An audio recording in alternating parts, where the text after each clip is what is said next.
Excellent English zone. तो आज मैं लेकर आई हूँ आपको मॉडल ऑक्सिलरीज।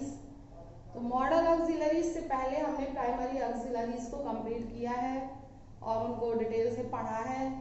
अब आज मॉडल ऑक्सिलरीज में क्या क्या कौन कौन सी वर्ब्स आती हैं उसका अध्ययन करेंगे और इसके बाद फिर इन्हें डिटेल से पढ़ेंगे। तो देखिए मॉडल ऑक्सिलरीज, पहले तो हमें ये देखना है कि मॉडल ऑक्सिलरीज क्या है। तो मैंने जो फर्स्ट लेक्चर में जब मैंने ऑक्सिलरीज के टाइप्स बताए थे तो मॉडल ऑक्सिलरीज को बताया था कि मॉडल ऑक्सिलरीज क्या है। तो देखिए ये आप जानती हो कि ये ऑक्सिलरीज क्या है, हेल्पिंग वर्ब है। तो the helping verbs that shows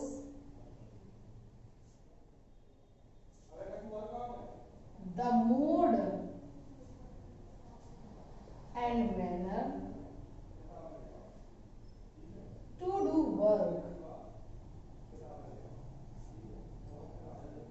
तो वे सहायक क्रियाएं जो कार्य करने के ढंग या तरीके को व्यक्त करती हैं, दर्शाती हैं, मॉडल ऑक्सिलरीज कहलाती हैं। अब जैसा कि उसने बताया था कि मॉडल ऑक्सिलरीज होती हैं एज, जैसे कि can, could, may, might, will, would,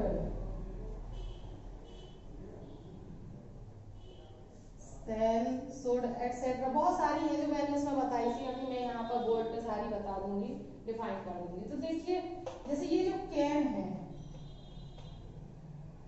can ये कहाँ यूज किया जाता है? It is used for capacity, ability, permission, capacity, ability, permission granted, permission granted, permission granted मतलब परमिशन देने के लिए। तो और इसके बाद पावर, ये जो है कैपेसिटी क्षमता, एबिलिटी योग्यता, परमिशन ग्रांटेड परमिशन देना, यू कैन गो। देखिए मैं एग्जांपल बता देती हूँ। कैपेसिटी क्षमता, क्षमता के लिए जैसे कहें कि I can swim the river, मैं रिवर पास में तैर सकता हूँ। एबिलिटी, एबिलिटी में हम कहें योग्यता, आई कैन टीच यू, मैं तुम्हें पढ़ा सकता हूँ। परमिशन ग्रांटेड में कहा जाए तो यू कैन गो नाउ, तुम अब जा सकते हो। Power, I can lift this bag, मैं इस बैग को उठा सकता हूँ। इस तरह से हम कैन का यूज करते हैं। अब जो कोड है हमारा, देखिए यहाँ पर मैं अभी केवल शॉर्ट स्टडी करा रही हूँ, केवल ये बता रही हूँ ये कहाँ कहाँ यूज होगा। इसके बाद मैं इसे मॉडल्स को वन बाय वन इसका डिफाइन करूंगी। स्पीकिंग के लेक्चर में मैं इसे डालूंगी और पूरा ट्रांसलेशन के साथ मैं आपको इसे बताऊंगी। तो अभी आपको केवल ये समझना है और लिखना है कि ये कहाँ कहाँ यूज होते हैं। तो जो ये कोड है, ये कोड है पास्ट ऑफ कैन, कैन का पास्ट है। अब ये कैन का पास्ट है तो ये भी कहाँ यूज होगा? है it is also used like can. किसकी जैसा यूज होगा? ये कैन की जैसा यूज होगा इन पास्ट। तो जिस तरह से कैन यूज हुआ है उसी तरह से कोड यूज होगा। कैन प्रेजेंट में होता है और कोड पास्ट में होता है। तो देखिए अगर हम कोड का यूज करें पास्ट में तो कैपेसिटी के लिए, जैसे कि मैं इस पेड़ पर चढ़ सकता था, मैं नदी पार कर सकता था जब मैं छोटा था, जब मैं युवा था, हैं? तो I could swim across the river. अगर हम इसे पास्ट में कहें तो I could swim across the river when I was only 14 years old.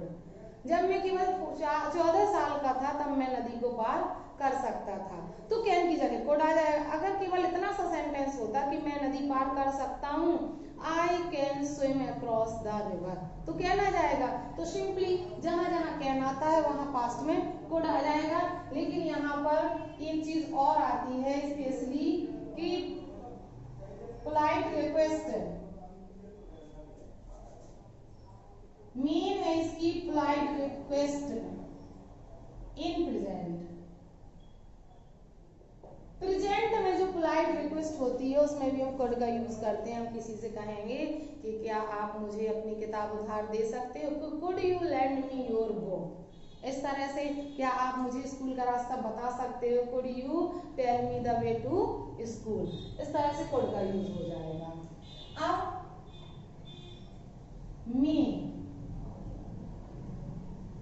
मे जो है, तो मे का अर्थ भी सकना होता है, सकता है, और कैन का भी अर्थ सकना होता है। मतलब यहाँ पर मैं यहाँ इसके अर्थ बता देती हूँ, सकना, तो यह इसका भी यही अर्थ हुआ। अब मे का यूज भी होता है सकना। फर्क ये है कि it is used to express possibility, possibility के लिए यूज होता है। पॉसिबिलिटी संभावना, जब प्रेजेंट में संभावना होती है कोई, तो मे का यूज होता है। जैसे कि हम कहें कि बारिश हो सकती है, इट मे रेन, तो ऐसे पॉसिबिलिटी। और ये मे जो है आपका परमिशन के लिए, परमिशन मांगने के लिए, टू आस्क परमिशन,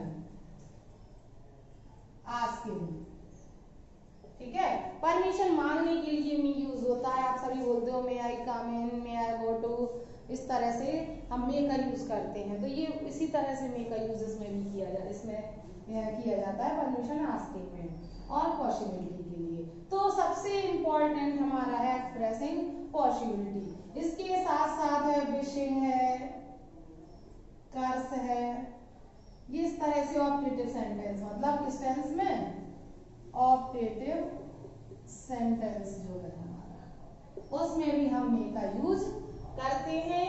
और इसका जो माइट है,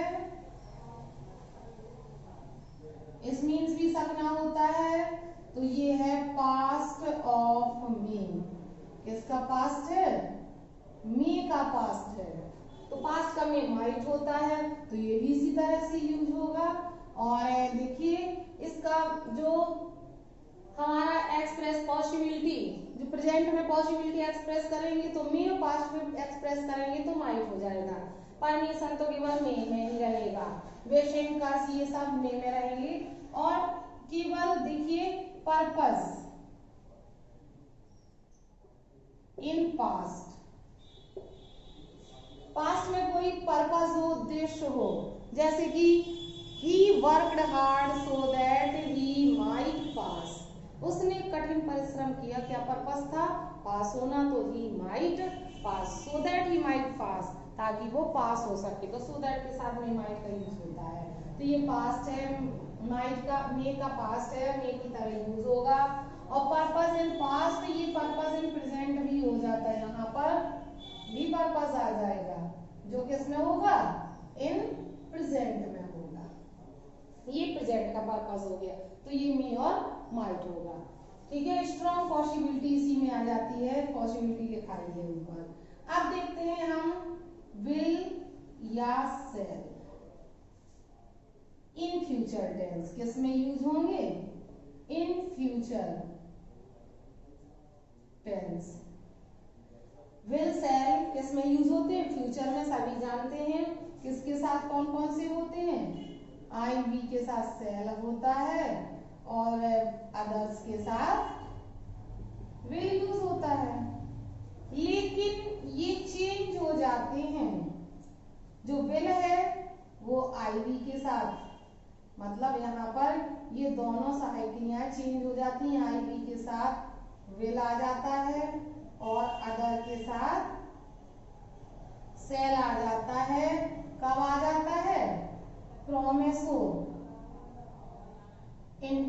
वचन हो,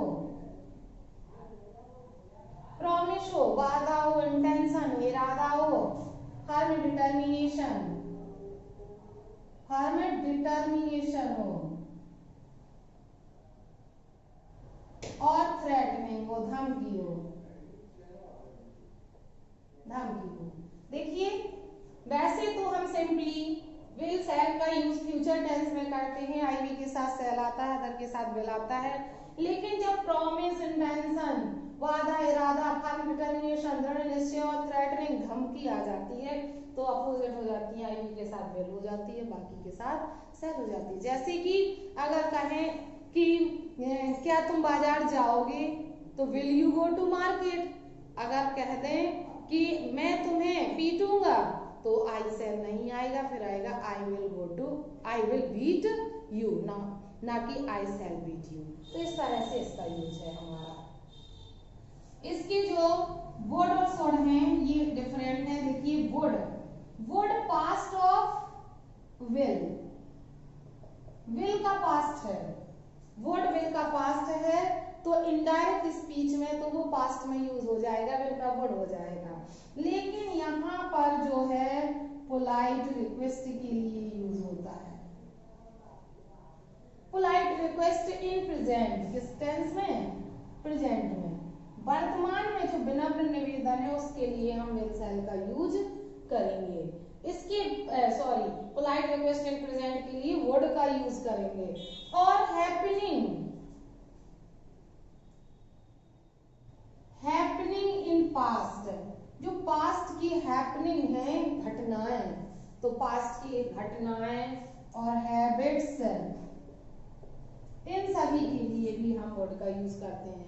हैबिट का मतलब मेरी दादी माँ मुझे कहानियां सुनाया करती थी, तो my grandmother would tell me stories at night, इस तरह से हैबिट हो गई। हैपनिंग इन द पास्ट भी हो गया, वह स्कूल से भाग जाया करता था तो he would run away from school, तो इस तरह से ये वुड हो गया।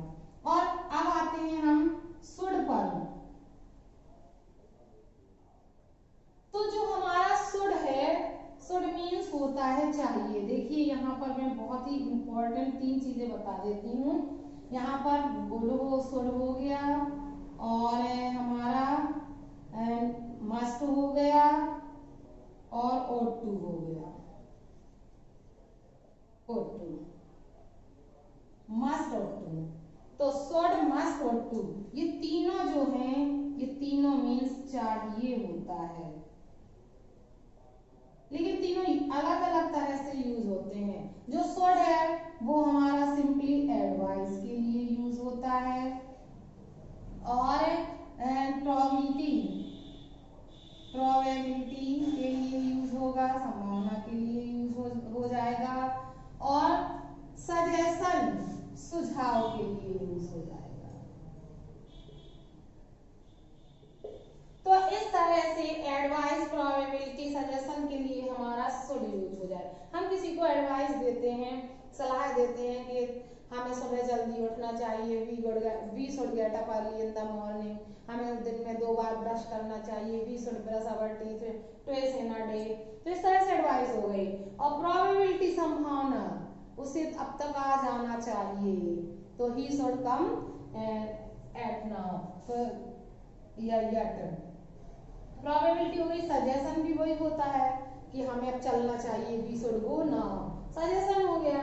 लेकिन जो मस्ट वाला चाहिए है ये ऑब्लाइजेशन के लिए यूज होता है, ऑब्लाइजेशन, या हम कहें कंपल्सन।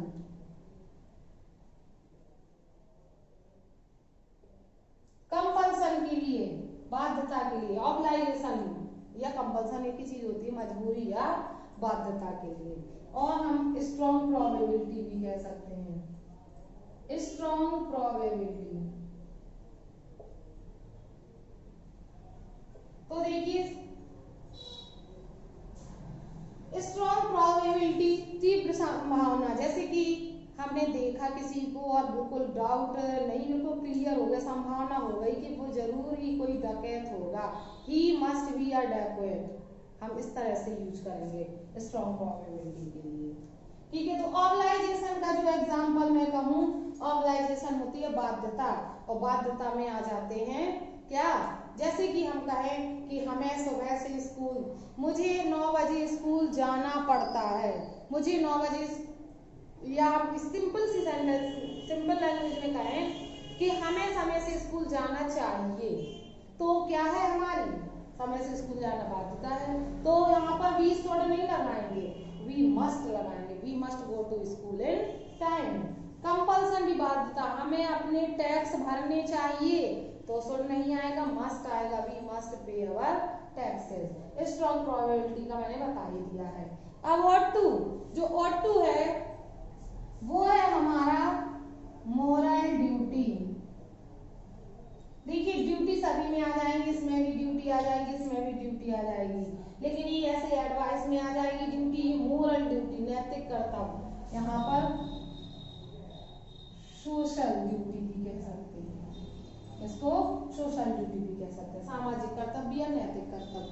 हमें अपने पड़ोसियों से प्रेम करना चाहिए, we should love our neighbours, हमें अपने पड़ोसियों के साथ झगड़ा नहीं करना चाहिए, हमें अपनी मातृभूमि की रक्षा करनी चाहिए, यहाँ सभी कहीं हम इस ought to का यूज करेंगे। ठीक है, तो यहाँ पर भी ought to का यूज हो जाएगा। अब सलाह है और संभावना, सलाह है तो इस सब में आई जाएगी, तो एडवाइस या ड्यूटी तो वो सभी में चलती है, तो एक तरह से हम सलाह भी मान लेंगे इसको। तो ये है हमारे शुड, मस्ट और ought to। तो यहाँ ये शॉर्ट डिस्क्रिप्शन चल रहा है, जहां पर मैं केवल पॉइंट बाय पॉइंट दे रही हूँ, इसकी आप स्क्रीनशॉट करके इसकी लिस्ट बना सकते हो कि कहाँ क्या क्या यूज होता है। इसको 1 बाय 1 डिटेल से विद एग्जांपल विद ट्रांसलेशन में नेक्स्ट लेक्चर में स्पोकन में डालूंगी, उससे आप इसे इसका डिटेल स्टडी कर सकते हैं। तो देखिए यहाँ पर ought to भी हो गया, इसके अलावा इसमें कुछ आते हैं नीड, डेयर। तो देखिए जो नीड और डेयर है मैं यहाँ बता देती हूँ, क्योंकि मैं ये लेक्चर को यहीं कंप्लीट करती हूँ। नीड और डेयर, तो ये जो नीड है हमारा, जो नीड होती है आवश्यकता, तो नेसेसिटी, नेसेसिटी के लिए यूज किया जाता है, और डेयर होता है करेज, साहस। तो ये करेज, लेकिंग ऑफ करेज, हम इसे कह सकते हैं लेकिंग नेसेसिटी, और इसे कह सकते हैं लेकिंग करेज।